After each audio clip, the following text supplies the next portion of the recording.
Hinahanap mo ba ang tunay na relihiyon? E di hanapin niyo po ang nag-iisang tunay na Diyos. Sinabi po ni Jesus sa Juan 17:3, nag-iisa lang ang tunay na Diyos, ang kanyang ama si Jehovah. Kung iisa ang tunay na Diyos, makatuwirang isipin na iisa lang din ang tunay na relihiyon. Ang tunay na relihiyon, ang sabi ni Jesus sa Juan 4:23-24, ang mga sumasamba sa kanyang ama na si Jehovah sa espiritu at katotohanan. Ibig pong sabihin, ang lahat ng tumatangging kumilala at sumamba kay Jehovah ay mga huwad. Mahigpit na itinataguyod ng mga saksi ni Jehovah ang turo ni Jesus sa Mateo 4:10. Sinabi niya, si Jehovah na yung Diyos ang dapat mong sambahin at siya lamang ang dapat mong paglingkuran.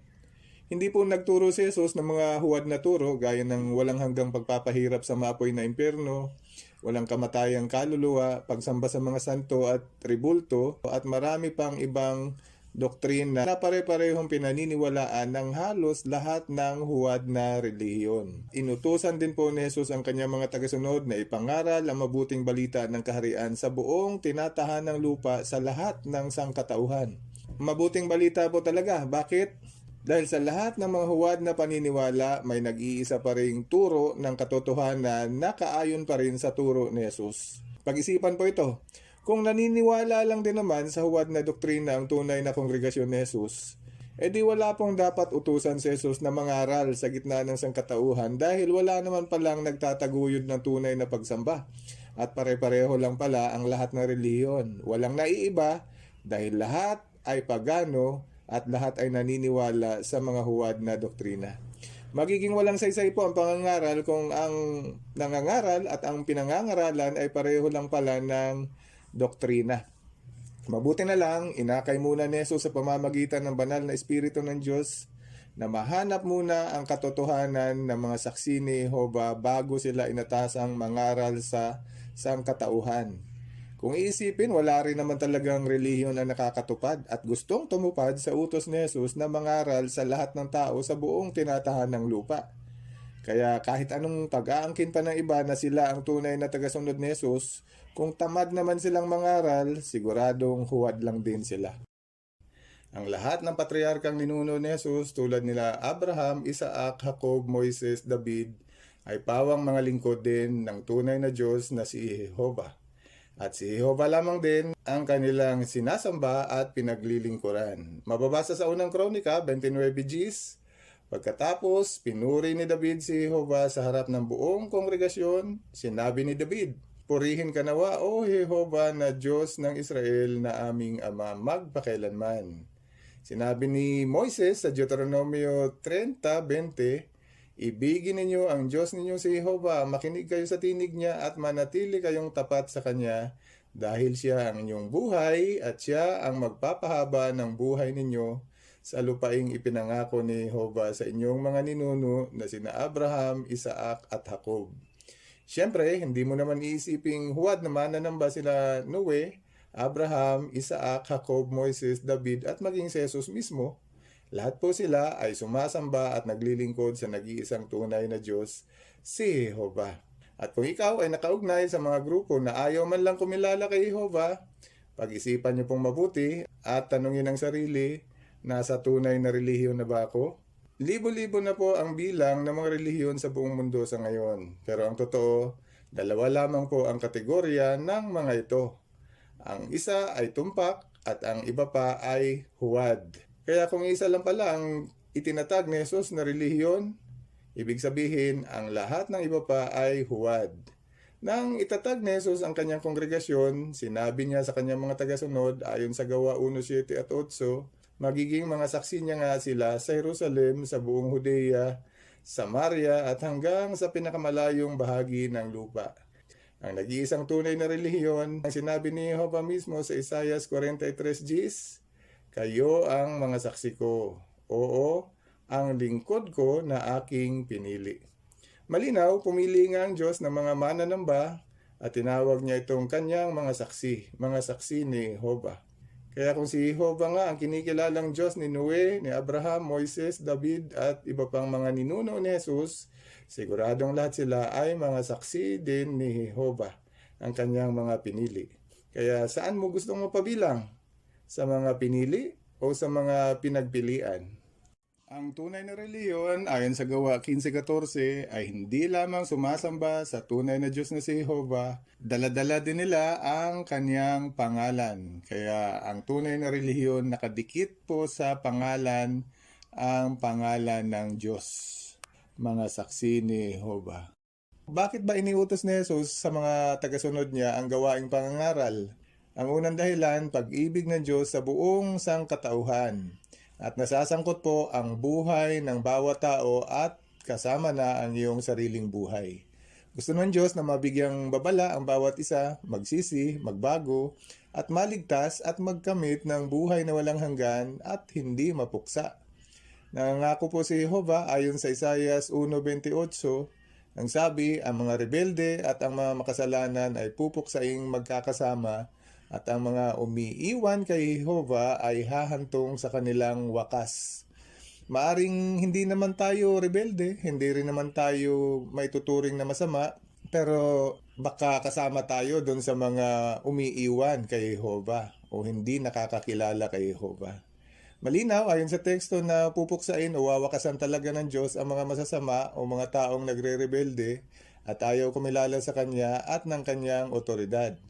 Ayaw po sana ni Jehovah na may kahit isa lang sa sangkatauhan ang mapuksa, kung kaya sa pamamagitan ng gawaing pangangaral, paulit-ulit nga na ipinahahatid ni Jehovah sa sangkatauhan ang kanyang babala sa kanila baka sakaling magsisi, magbago, at kumilala sa kanya.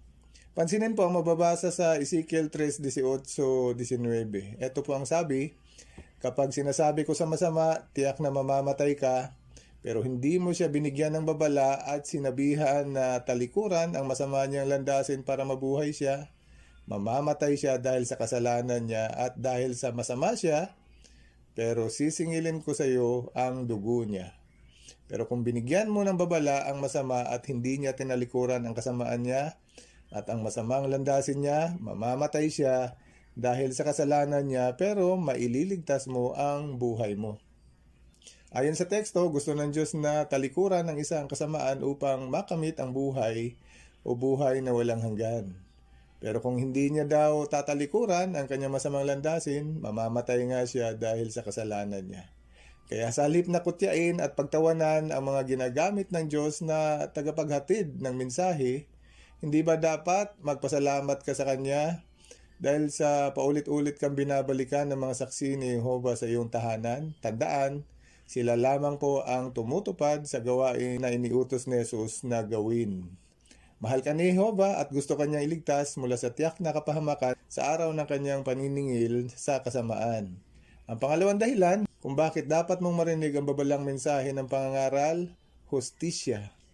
Ayaw po ng Diyos na may kahit isa sa sangkatauhan ang makaligtaang mapangaralan at magkaroon ng dahilan ng panunumbat sa Kanya. Sasabihin niya marahil, pupuksain pala ng Diyos ang mga masasama, hindi man lang ako nasama doon sa nabigyan ng babala bago kami puksain.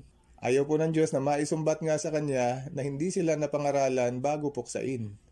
At inobliga pa nga ni Jehovah ang mga mangangaral sa gawain ng pagbibigay ng babala na kung magiging tamad sila ay sisingilin sa kanila ang dugo ng mga mapupuksa. Kaya naman ang utos ni Jesus na mangaral ayon sa Mateo 24:14 ay dapat mahanap sa buong tinatahanang lupa ang lahat ng tao at wala kahit isa ang dapat makaligtaan. Dumating man ang wakas, walang sisihan. Kaya naman, obligasyon din talaga sana ng bawat nag-aangking Kristiyano ang gawain pangangaral dahil utos nga ito ni Jesus. Hindi mo pwedeng sabihin isa kang Kristiyano o tagasunod ni Jesus kung ayaw mong ang gampanan ang tagubilin ni Jesus na mangaral. Trademark po ng tunay na mga Kristiyano ang gawaing pangangaral mula noong panahon pa ng mga apostol. Sa pamamagitan din ng gawaing pangangaral, ang sabi ni Jesus mismo sa Mateo 25:32-41, pagbubukod-bukorin niya ang mga tao na gaya ng pagbubukod-bukod ng mga kambing at tupa sa panahon ng paghatol ng Diyos. Opo, si Jesus nga ang gagamitin ng Diyos na gaganap sa kanyang paghatol sa sangkatauhan at kanyang ibubukod ang mga kambing at ang mga tupa, ililigtas ang mga tupa magmamana ng kaharian ng Diyos, samantalang ang mga tulad kambing na bahagi ng sangkatauhan, mga matitigas ang ulo at ayaw makinig sa mensahe ng mga mangangaral na ginagamit ni Jehovah upang iligtas sana sila, upang mabigyan ng babala, ay itatalaga ni Jesus sa pagkapuksa. Kaya naman, nananawagan pa rin si Jehovah sa ngayon sa buong sangkatauhan sa huling pagkakataon. Sinabi niya sa Zephanias 2:2-3, bago ipatupad ang batas, bago lumipas ang araw na gaya ng ipa na tinangay ng hangin, bago dumating sa inyo ang nag-aapoy na galit ni Jehovah, bago dumating sa inyo ang araw ng galit ni Jehovah, hanapin ninyo si Jehovah, kayong lahat ng maaamo sa lupa, na sumusunod sa matuwid na mga batas niya. Hanapin ninyo ang katuwiran, hanapin ninyo ang kaamuan, baka sakaling makubli kayo sa araw ng galit ni Jehovah. Ang totoo, hindi mo pwedeng sabihin wala akong pakialam, matibay ang loob ko, kaya hindi ko kikilalanin si Jehovah. Tandaan na sa panahon pa lang ng mga kalamidad tulad ng baha, sunog, lindol at pandemic, maraming tao ang nag-aakalang matatag sila pero tumatawag din naman sa Diyos upang humingi ng tulong sa Kanya habang humahagulgol na nakatingin sa pinsalang nararanasan. Hindi naman Diyos ang may gawa ng mga kalamidad sa ngayon, pero ang darating na kapahamakan na sinasabi ng Biblia ay talagang galing sa Diyos at hamak na mas mapaminsala kaysa mga nararanasang kalamidad sa kasalukuyan. Sinabi ng Diyos sa Isaias 1:19-20, kung handa kayong makinig, kakainin ninyo ang mabubuting bagay sa lupain. Pero kung tatanggi kayo at magre-rebelde, lalamunin kayo ng espada dahil si Jehovah ang nagsabi nito. Idinagdag pa niya sa Jeremias 25:33 ang sabi, at ang mapapatay ni Jehovah sa araw na iyon ay mula sa isang dulo ng lupa hanggang sa kabilang dulo ng lupa. Hindi sila hahagulgulan o titipunin o ililibing. Magiging gaya sila ng dumi sa ibabaw ng lupa. Kaya ang masasama ayon sa teksto, magiging fertilizer po sila sa ibabaw ng lupa. Ano po ang punto sa panawagan na ito ng Diyos para sa iyo? Kayo na po ang makakasagot niyan. Nagawa na po ng mga saksi ni Jehovah ang kanilang atas sa sangkatauhan.